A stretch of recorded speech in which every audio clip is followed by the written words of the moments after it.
Welcome back students in the next lecture of Pharmaceutics 1. As you all know, we are discussing the chapter packaging. In this chapter, we have already discussed what is the role of packaging, but the qualities of good container, types of container. Now we are going to discuss the materials used for making of containers. Different types of materials are used in the pharmaceutical industry for making the containers: glass, plastic, metal, paper and wood. So we are going to start first material, that is glass. Glasses, as you all know, is the most commonly used material for packing of containers. For packing, for making of containers. First is, what are the advantages of glass? Because glass is most commonly used. So what are the advantages because of which they are used commonly in the preparation of containers? First is, the glass is transparent, as you all know. ठीक है, glass transparent होता है तो glass के container में आप are पार देख सकते हो, तो ये पहला एडवांटेज है। सेकंड क्या है कि ग्लास के जो कंटेनर्स होते हैं अलग अलग शेप्स में और साइजेस में अवेलेबल होते हैं। ठीक है, तो इस वजह से क्या होता है कि आपको अपनी कैपेसिटी, जो भी कैपेसिटी चाहिए आपको कंटेनर की, उसके हिसाब से जो भी डिजाइन आपको चाहिए आपको मार्केट में इजीली अवेलेबल हो जाता है। थर्ड क्या है, they can withstand the variation in temperature and pressure, especially during sterilisation. अब जो आप एम्पूल्स बनाते हो, वायर बनाते हो, ग्लास की होती है। जब उनकी ऑटोक्लेविंग से स्टरलाइजेशन की जाती है, जब फाइनल कंटेनर में पैकिंग के बाद स्टरलाइजेशन की जाती है, तो वहाँ पे टेम्परेचर भी बहुत बढ़ता है और प्रेशर भी बहुत बढ़ता है। तो ग्लास के कंटेनर जो होते हैं वो ऐसे होते हैं कि जो इस टेम्परेचर की वेरिएशन को बियर कर सकते हैं। नेक्स्ट है इकोनॉमिकल और रेडिली अवेलेबल। इनकी कॉस्ट बहुत ज़्यादा नहीं होती है, इकोनॉमिकल पड़ते हैं, ये इजीली मार्केट में अवेलेबल होते हैं। Protect the photosensitive medicament from light during storage.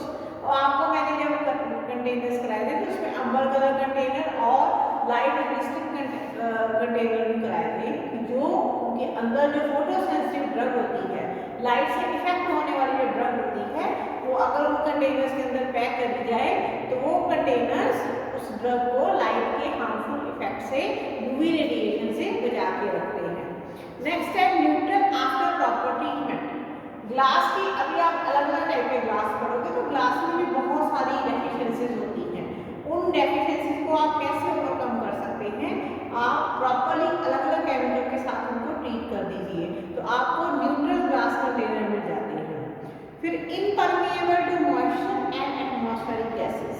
अगर आप प्रॉपर्ली बंद कर देंगे ग्लास के कंटेनर को तो ना तो उसके अंदर गैसेज आएंगी और ना ही बाहर का एटमॉस्फेरिक मॉइस्चर उसके अंदर एंटर करेगा, तो आपकी जो प्रोडक्ट होगी वो सेफ रहेगी, स्टेबल रहेगी। नेक्स्ट है गुड प्रोटेक्शन पावर, क्योंकि आप जो भी अंदर मेडिकमेंट को पैक किया है, ग्लास उसको हर तरह की कंडीशन से बचा के रखता है, तो इसलिए ग्लास जो है अच्छी प्रोटेक्शन पावर होने की वजह से उनकी जो शेल्फ लाइफ है, जो भी मेडिकमेंट है, उसको बढ़ाता है। Do not deteriorate with age, ये भी एक बहुत अच्छा पॉजिटिव पॉइंट है ग्लास का कि ग्लास एज के साथ खराब नहीं होता, डिटोरिएट नहीं होगा। आपने अपने घर में भी देखा होगा कि जो ग्लास के कंटेनर्स बने होते हैं वो काफ़ी लंबे टाइम तक ऐसा उनकी शाइन जो है ऐसा रहती है। कैन बी इजीली लेबल्ड, ये भी एक पॉजिटिव पॉइंट है। बड़ी स्मूथ सरफेस होती है ग्लास के कंटेनर की, तो लेबल आप आसानी से उसके ऊपर किसी भी एडेसिव के साथ फिक्स कर सकते हो। कैन बी सील्ड hermetically और बाय रिमूवेबल क्लोजर्स। ग्लास के कंटेनर्स को आप इजीली जो है सील कर सकते हो, जो आपको मैंने एयर टाइट कंटेनर बताया था, hermetically सील कर सकते हो। ठीक है, और इनके अंदर जो क्लोजर फिट कर सकते हैं वो रिमूवेबल भी हो सकते हैं। तो ये तो कुछ एडवांटेज है ग्लास के कि ग्लास को हम कंटेनर की मेकिंग में क्यों यूज करते हैं। अब आता है डिसएडवांटेज। तो डिसएडवांटेज आप सभी जानते हैं कि ग्लास का सबसे बड़ा डिसएडवांटेज क्या है कि फ्रजाइल नेचर है। थोड़ा सा नीचे गिरा भी तो ये ब्रेक हो जाता है। ठीक है, जहाँ को जोर से इसको कोई शॉक लगा तो ये ब्रेक हो गया। ये इसकी सबसे बड़ी जो है डेफिशिएंसी है, डिसएडवांटेज है। सेकंड क्या है कि ग्लास कंटेनर्स आर हैवी। ये आप लोगों ने भी एक्सपीरियंस किया होगा कि अगर आप प्लास्टिक की बॉटल और ग्लास की बॉटल दोनों को कंपेयर करें तो ग्लास की जो बॉटल है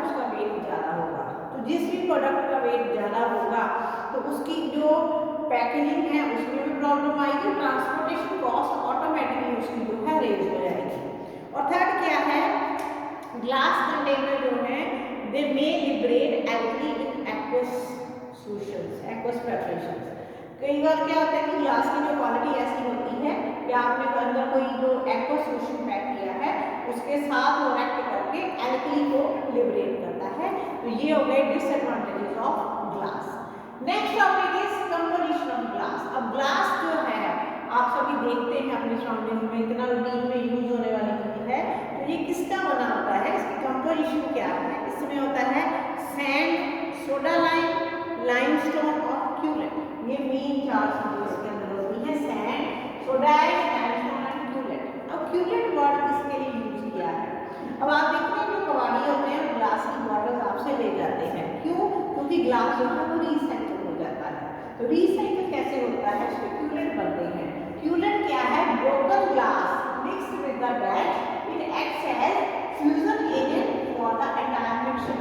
ठीक है, जो ओल्ड ग्लास होता है उसको ब्रोक करके उसको यूज किया जाता है एज फ्यूजन एजेंट। ठीक है, जैसे नया ग्लास जो बन रहा है उसके बैच के जो मिक्सचर में ब्रोकन ग्लास के पीसेस डाल दिए जाते हैं और ये एक्ट करता है as fusion agent for the entire mixture.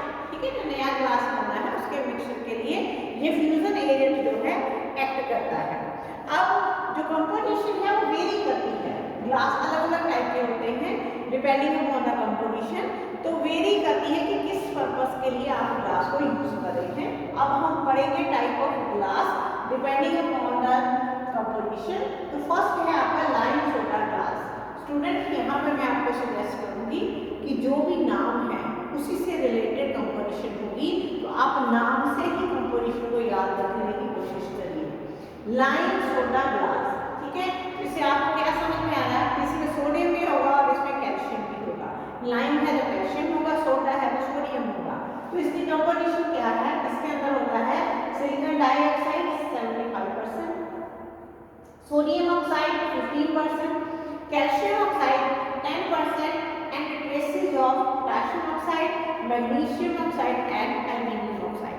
तो इतनी तरह के ऑक्साइड इस ग्लास के अंदर हम डालते हैं। लाइम सोडा ग्लास इसका नाम है। बहुत इजीली ये जो ग्लास है ये मैन्युफैक्चर हो जाता है और इसकी खासियत क्या है, ये ज़्यादा एक्सपेंसिव नहीं होता है। तो इसलिए इसको हम कहाँ यूज करते हैं? इस ग्लास को हम जो पाउडर्स होते हैं सॉलिड मटेरियल उनकी स्टोरेज के लिए, जैसे लैब्स में जो कंटेनर पड़े होते हैं वहाँ पे ये जो ग्लास है कॉमनली यूज होता है। इसको हम इंजेक्टेबल या प्लांटर के स्टोरेज में यूज नहीं कर सकते। उसके कुछ रीजन हैं, इसके कुछ डिसएडवांटेज होते हैं। तो फर्स्ट क्या है कि मान लो आपने कोई एक्वस इंजेक्शन, मतलब जिसमें व्हीकल आपने वाटर यूज किया है, ऐसा इंजेक्शन एक्वस प्रिपरेशन आपने इसके अंदर स्टोर की है, तो ये उसके साथ रिएक्ट करके एल्कली को लिबरेट करता है। तो आपके इंजेक्शन की पीएच जो है वो चेंज हो जाएगी। सेकेंड क्या है कि जब आप इसको बार बार यूज करेंगे इसके कंटेनर्स को, तो इसकी जो ब्रिलियंस होती है, चमक होती है, शाइन होती है, वो कम हो जाती है। ठीक है, तो लुक इतनी अच्छी रहती है। थर्ड क्या है, not resistant to sudden changes in temperature. ठीक है, इसको आप फिर हॉट एयर ओवन में भी नहीं रख सकते और ना ही आप इसको ऑटोक्लेव में रख सकते हैं कि सडन चेंजेस जो टेम्परेचर की होती है उनको ये बियर नहीं कर पाता है। तो मतलब आप स्टरलाइज नहीं कर सकते। और लास्ट क्या है, फ्लेक्स सेपरेट हो जाते हैं इसमें। फ्लेक्स मीन छोटे छोटे, आपने देखा होगा जो ग्लास बनाना होता है उसमें छोटे छोटे ग्लास के पीसेस जो हैं कॉर्नर से वो निकलने स्टार्ट हो जाते हैं। बाकी टाइप के ग्लास के कंपैरेटिवली इस ग्लास में फ्लेक्स जो है ज़्यादा सेपरेट होते हैं। Second is borosilicate glass. Borosilicate, अब आपको नाम से समझ में आएगा, इसमें बोरोन भी होगा और सिलिकॉन भी होगा। ठीक है, तो इसकी कंपोजिशन में क्या है, सिलिकॉन डाइऑक्साइड 80% है, बोरोन डाइऑक्साइड 12% है, एल्यूमिनियम ऑक्साइड 6% है and a mixture of sodium oxide, calcium oxide and other oxide just 2%। ठीक है, ये इसकी मेन कंपोजिशन है बोरोसिलिकेट ग्लास। ये जो ग्लास होता है ये केमिकली, अगर हम लाइम सोडा से कंपेयर करें तो केमिकली उसे काफ़ी इनर्ट जो है ग्लास माना जाता है और बहुत अच्छी इसकी रेजिस्टेंट पावर होती है। थर्ड है आपका सिलिकॉन प्लेटेड ग्लास। तो नाम से आपको समझ में आ रहा होगा कि ये जो ग्लास रेटेड ग्लास है। तो ये जो ग्लास होता है ये एल्कली सेंसिटिव प्रोडक्ट्स जो होती हैं उनको स्टोर करने के लिए कंटेनर जो बनाए जाते हैं उसके लिए ये ग्लास यूज किया जाता है। फोर्थ है आपका सल्फ्यूरेटेड ग्लास। ठीक है, सल्फ्यूरेटेड ग्लास जो है, ये जो ग्लास है चीपर वैरायटी है ग्लास की। ये कौन से कंटेनर्स के लिए यूज होता है? जो कंटेनर जो है प्रिंटर प्रोडक्ट के लिए यूज होते हैं, उनकी कंस्ट्रक्शन के लिए यूज होते हैं। तो ये जो ग्लास होता है ये कैसे प्रिपेयर किया जाता है? तो जो आपका बेसिक ग्लास है, लाइम सोडा या सोडा लाइम ग्लास, उसको हम मॉइस्ट सल्फर डाइऑक्साइड को एक्सपोज करते हैं और टेम्परेचर होता है अप्रॉक्सीमेट 500 डिग्री सेंटीग्रेड। उससे आपको मिलता है सल्फ्यूरेटेड ग्लास। ठीक है, तो ये जो ग्लास होता है इसकी भी खासियत यही होती है कि एल्कली को लिबरेट नहीं करता है, क्योंकि हमने इस ग्लास को ट्रीट कर लिया होता है, तो इसलिए ये एल्कली को लिबरेट नहीं करता है। Next is neutral glass. Neutral glass की कंपोजिशन क्या है? Silicon dioxide 72 to 75%, boron dioxide 7 to 10%, aluminium oxide 4 to 6%, sodium oxide 6 to 8%, barium oxide 4%, potassium oxide 0.5 से 2%। तो ये है कंपोजिशन न्यूट्रल ग्लास की। तो ये जो ग्लास होता है ये बहुत अच्छा माना जाता है, ये एल्कली रेजिस्टेंट होता है, एल्कली के साथ रिएक्ट नहीं करता है, वेदर रेजिस्टेंट होता है। ठीक है, और ये ऑटोक्लेविंग को भी विथस्टैंड कर सकता है, यानी टेम्परेचर और प्रेशर की वेरिएशन को ये विथस्टैंड कर सकता है, बियर कर सकता है। इसलिए इस ग्लास को आप कहाँ यूज करते हैं? उन कंटेनर्स को बनाने के लिए जो पेरेंटल स्टोरेज के लिए यूज होते हैं। एम्प्यूल्स हैं, वायर्स हैं, ट्रांसपेरेंट बॉटल्स हैं, ठीक है, मल्टीडोज वायर्स हैं, उनको बनाने के लिए आप न्यूट्रल ग्लास को यूज करते हैं। Next is amber colour glass.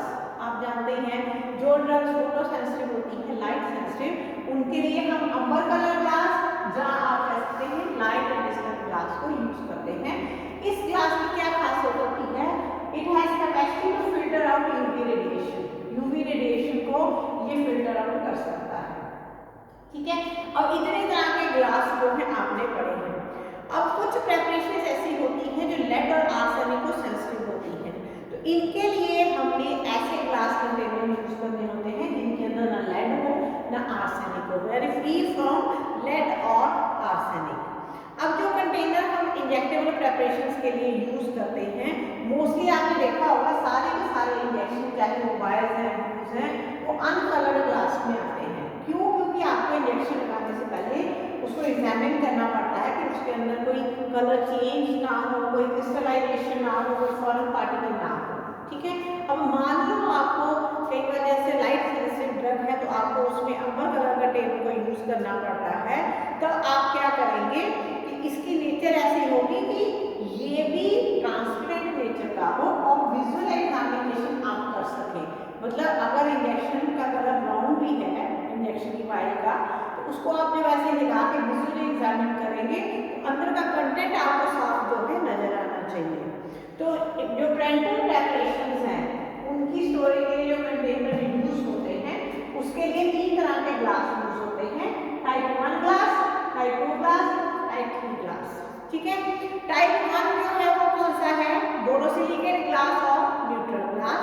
ठीक है, ये जो ग्लास होता है इसकी केमिकल कंपोजिशन ऐसी होती है कि ये हाइड्रोलिटिक रेजिस्टेंस काफी ज्यादा प्रोवाइड करता है।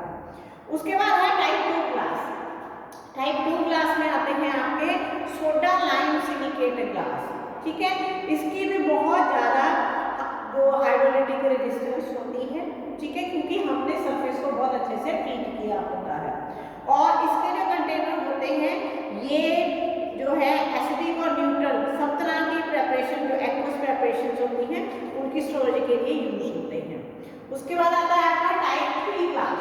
जो टाइप 3 ग्लास है आपका ये सोडा लाइम सिलिकेट ग्लास होता है, बट इसकी हाइड्रोलिटिक रेजिस्टेंस जो होती है वाटर के साथ रेजिस्टेंस होती है वो इसकी मॉडरेट होती है। तो इसके जो कंटेनर्स होते हैं वो नॉन एक्वस प्रेपरेशंस, मतलब जिनमें वाटर को वहीकल यूज नहीं किया गया है, ऐसी प्रेपरेशन इंजेक्शन की फॉर्म में जो आती है उनके लिए यूज होता है। इसके अलावा ये जो पाउडर्स फॉर पेरेंटल यूज, आपने देखा होगा आजकल जो वायर्स आती उनके अंदर जरूरी नहीं है कि लिक्विड फिल किया हो, उनके अंदर पाउडर फॉर्म में भी इंजेक्शन फिल किए होते हैं और वो जब पेशेंट को आपने एडमिनिस्टर करना है उसी टाइम उसको आपने वाटर और इंजेक्शन के साथ शेक करके प्रिपेयर करना है। तो उनके लिए भी ये जो ग्लास हैं ये यूज होते हैं, टाइप 3 ग्लास यूज होते हैं, ठीक है। तो ये जो ग्लास होते हैं टाइप 2 और 3 ये सिर्फ सिंगल यूज के लिए होते हैं, ठीक है। और ये जो कंटेनर्स होते हैं इनको आप जो ह्यूमन ब्लड के प्रोडक्ट्स हैं, ठीक है, ब्लड है ह्यूमन ब्लड, जो ह्यूमन ब्लड के कंपोनेंट्स हैं उसके लिए भी जो ग्लास यूज होता है उसको आप रीयूज नहीं करते, ठीक है। अब इतना सारा कुछ आपने ग्लास के लिए कर लिया। अब ग्लास की इवैल्यूएशन के लिए आईपी में एक टेस्ट दिया गया है, हाइड्रोलिटिक रेजिस्टेंस टेस्ट। अभी मैंने बार-बार नाम भी लिया था हाइड्रोलिटिक रेजिस्टेंस। तो ये जो टेस्ट है ये आपको बताता है कि कितना एल्कली किसी ग्लास ने लिबरेट किया है। तो उस एल्कली की डिटेक्शन आप कैसे करेंगे, उसको आप एसिड के साथ जो है ट्रीट करके उसकी टाइट्रेशन करके, ठीक है, तो आपको पता चल जाएगा कि किस ग्लास ने, किस टाइप के ग्लास ने कितना एल्कली लिबरेट किया है। अब ये जो टेस्ट है आपका प्रैक्टिकल में ये सेकेंड ईयर में हॉस्पिटल फार्मेसी में है। अभी आपको जस्ट इसका थ्योरेटिकल पोर्शन पढ़ना है, स्टेप बाय स्टेप मैं आपको समझाऊंगी और आपने ऐसे इसको याद कर लेना है। क्या है ये टेस्ट, अनयूज्ड कंटेनर्स के लिए, मतलब जो खाली कंटेनर्स आते हैं, जैसे आप मान लीजिए कि आप इंजेक्शन यूनिट में काम कर रहे हैं तो वहाँ पे अनयूज्ड कंटेनर आए, वायर्स आई हैं, बॉटल्स आई हैं, जहाँ वो एम्पूल्स आए हैं, तो उनके ऊपर ये टेस्ट पहले लगाया जाएगा। फिर ये आपको पता चलेगा कि आप इन कंटेनर्स को इंजेक्शन की पैकिंग के लिए यूज करेंगे या नहीं करेंगे। तो अनयूज्ड कंटेनर्स के ऊपर ये टेस्ट लगाना है आपने, और ये जो टेस्ट है उसके लिए कितने कंटेनर आपने यूज करने हैं, तो आपकी बुक में एक टेबल दिया गया है। जब आप क्लास का टॉपिक पढ़ेंगे बुक अपने साथ रखेंगे, तो बुक में एक टेबल दिया गया है कि अगर उस टेबल में 3 चीजें दी गई हैं कि अगर कंटेनर की जो नॉर्मल कैपेसिटी है 5 ml और लेस, मतलब छोटी सी पाइप है, मान लीजिए जो छोटा सा एम्पूल 5 ml या उससे कम वाला है, आपने मिनिमम 10 कंटेनर यूज करने हैं टेस्ट के लिए, ठीक है। और टोटल वॉल्यूम जो है टेस्ट में यूज होगा टाइट्रेशन के लिए दैट शुड बी 50 ml। ऐसे ही अगर आपका कंटेनर की कैपेसिटी 5 ml है और आपको 30 ml है, यानी 5 और 30 के बीच में है, तो आपने कम से कम 5 कंटेनर यूज करने हैं और वॉल्यूम जो यूज होगा टाइट्रेशन में दैट शुड बी 50 ml। उसके बाद है मोर देन 30 ml अगर वॉल्यूम की है, जो कैपेसिटी है अगर कंटेनर की, यानी बड़े वाली बॉटल्स हैं, तो उसमें कम से कम 3 लेनी है आपने, और 100 ml जो है आपका वॉल्यूम यूज होगा टाइट्रेशन के अंदर। अब कैसे करना है ये टेस्ट, रूम टेम्परेचर पे आपने क्या करना है, जो भी कंटेनर है, मान लो 5 लिए हैं, जब आप 10 लिए हैं, 3 4 लिए हैं, जितने कंटेनर लिए हैं, पहले रूम टेम्परेचर पे 2 बार उनको आपने फ्रेश वाटर के साथ रिंस कर लेना है, ठीक है, वॉश कर लिया। अब आपने उसको टेस्ट स्टार्ट होने से पहले उन्हीं कंटेनर्स को आपने डिस्टिल्ड वाटर के साथ, फ्रेशली प्रिपेयर्ड डिस्टिल्ड वाटर के साथ आपने रिंस करना है, ठीक है। उसके बाद क्या करना है, इन कंटेनर्स को बिल्कुल ब्रिम तक, उनके मुंह तक पूरा आपने डिस्टिल्ड वाटर के साथ फिल कर लेना है, ठीक है। तो चेक द ओवरफ्लो वॉल्यूम, फिर आपने ओवरफ्लो वॉल्यूम देख लेना कि ऊपर तक कितना आता है। उसके बाद एम्प्यूल है, एम्प्यूल जो आपकी, अगर एम्प्यूल यूज करेंगे तो एम्प्यूल, अगर बॉटल यूज करेंगे, पहले इनको एम्प्टी करके ओवरफ्लो वॉल्यूम देख लिया, फिर आपने क्या करना है, बॉटल को नेक तक और एम्प्यूल को भी उसकी 90% कैपेसिटी तक आपने जो है फ्रेशली डिस्टिल्ड वाटर के साथ आपने फिल कर लेना है। और कवर किससे करना है, बोरोसिलिकेट ग्लास के साथ उसे कवर कर देना है। ये जो बोरोसिलिकेट ग्लास की प्लेट्स होंगी, ये भी जो ग्लास डिशेस होंगी, इनको भी पहले आपने डिस्टिल्ड वाटर से रिंस किया होना है, ठीक है। अब इनको आपने क्या करना है, वो जो ऑटोक्लेव है उसके अंदर आपने प्लेस कर देना है, कवर करके प्लेस कर देना है।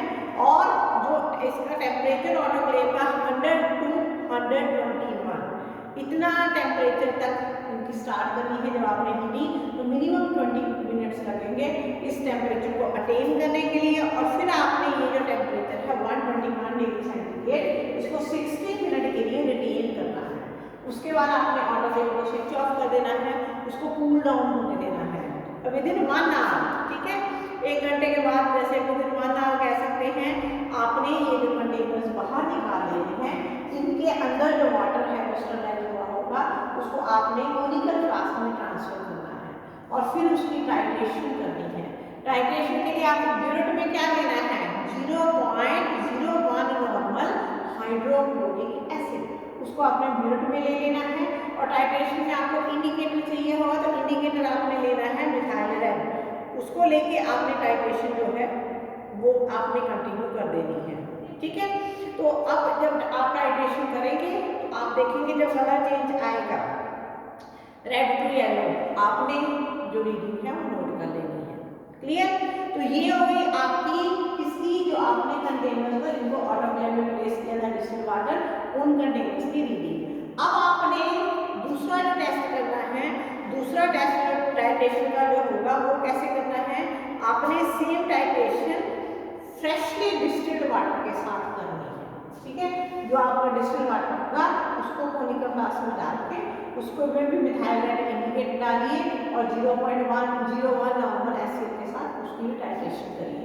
अब इन दोनों टाइट्रेशन का डिफरेंस देखिए कि डिफरेंस कितना आता है, कितने ml डिफरेंस आता है।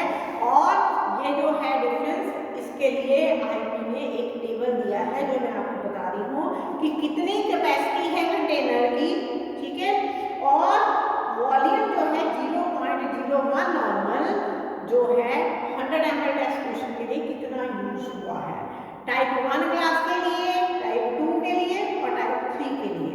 तो अगर मान लीजिए not more than 1 ml capacity है, 90% जो वॉल्यूम है उसकी not more than 1 ml capacity है, तो 1 और 2 टाइप के ग्लास के लिए 2 ml और 3 टाइप के ग्लास के लिए 20 ml। More than 1 ml, not more than 2 ml, इस रेंज में कैपेसिटी है। तो टाइप 1 और 2 टाइप के ग्लास के लिए 1.80 और टाइप 3 ग्लास के लिए 17.60। More than 2 ml, not more than 5 ml, तो टाइप 1 और 2 के लिए 1.30 और टाइप 3 के लिए 13.20। More than 5 ml, not more than 10 ml, type 1 और 2 ग्लास के लिए 1 और टाइप 3 ग्लास के लिए 10.0। More than 10 ml, not more than 20 ml, type 1 और 2 ग्लास के लिए 0.80 और टाइप 3 के लिए 8.10। More than 20 ml, not more than 50 ml, 0.60 आएगा 1 और 2 के लिए और टाइप 3 के लिए 6.10। More than 50 ml and not more than 100 ml, type 1 और 2 के लिए आएगा 0.50 और टाइप 3 के लिए 4.8। More than 100 ml, not more than 200 ml, तो टाइप 1 और 2 क्लास के लिए आएगा 0.40 और टाइप 3 के लिए 3.80। More than 200 ml and not more than 500 ml, type 1 और 2 के लिए आएगा 0.3 और टाइप 3 के लिए आएगा 2.90 एंड मोर देन 500 ml, तो टाइप 1 और 2 क्लास के लिए आएगा 0.20, टाइप 3 के लिए आएगा 2.20। तो ये एक टेबल आईपी ने दिया है, लिमिट्स दी है कितना वॉल्यूम HCl का 0.01 नॉर्मल HCl का यूज होना चाहिए वाटर की न्यूट्रलाइजेशन के लिए, जो वाटर के अंदर ड्यूरिंग स्टरलाइजेशन एल्कली लिबरेट हुआ है।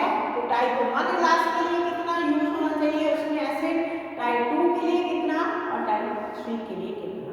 एक बार मैं टेस्ट आपको रिपीट कर देती हूँ कि आपने अनयूज्ड कंटेनर लेने हैं, जो कितने कंटेनर लेने हैं, जितना टेबल में बताए गए हैं, उन कंटेनर्स को रूम टेम्परेचर के ऊपर पहले टैप वाटर के साथ 2 बार रिंस करना है, फिर फ्रेशली डिस्टिल्ड वाटर के साथ 1 बार रिंस करना है, फिर उनको ऊपर तक फिल कर लेना है डिस्टिल्ड वाटर के साथ उनका ओवरफ्लो वॉल्यूम देखने के लिए, फिर एम्प्टी करके उनको 90% तक फिल करना है, एम्प्यूर को भी वहीं तक फिल करना है और फिर उनको कवर कर देना है बोरोसिलिकेट डिशेस के साथ। इन डिशेस को आपने प्रीवियसली जो है डिस्टिल्ड वाटर के साथ रिंस किया होगा, फिर ऑटोक्लेव में प्लेस कर देना है। ऑटोक्लेव का टेम्परेचर 100 से बढ़ा के 121 तक आपने 20 मिनट में ले जाना है और उसके बाद 60 मिनट उस टेम्परेचर पे मेंटेन करना है। 1 घंटे के लिए कूल डाउन करके ये जो है कंटेनर्स बाहर निकालने हैं, इनका जो वाटर होगा उसको कोनिकल फ्लास्क में एम्प्टी कर लेना है और फिर ब्यूट में लेना है 0.01 नॉर्मल HCl। मिथाइल हैलाइड को इंडिकेटर यूज करके टाइट्रेशन करनी है और रीडिंग ले लेनी है। ऐसे ही एक और कोनिकल फ्लास्क में same volume freshly distilled water का लेके ये सेम टाइट्रेशन आपने कैरी करनी है और दोनों का डिफरेंस आपने नोट डाउन करना है। ठीक है, ये जो डिफरेंस होगा ये क्या चीज रिप्रेजेंट करेगा, ड्यूरिंग स्टरलाइजेशन कितना एल्कली वाटर के अंदर लिबरेट हुआ था और फिर उस जो आपके डिफरेंस आएगा उसको आपने कंपेयर करना है जो आईपी ने टेबल दिया है उसमें जो है। अगर उस टेबल की रेंज में डिफरेंस आता है तो ही आपका जो ग्लास का सैंपल है वो टेस्ट पास करेगा, नहीं तो पास नहीं करेगा। तो ये आपका टॉपिक है ग्लास।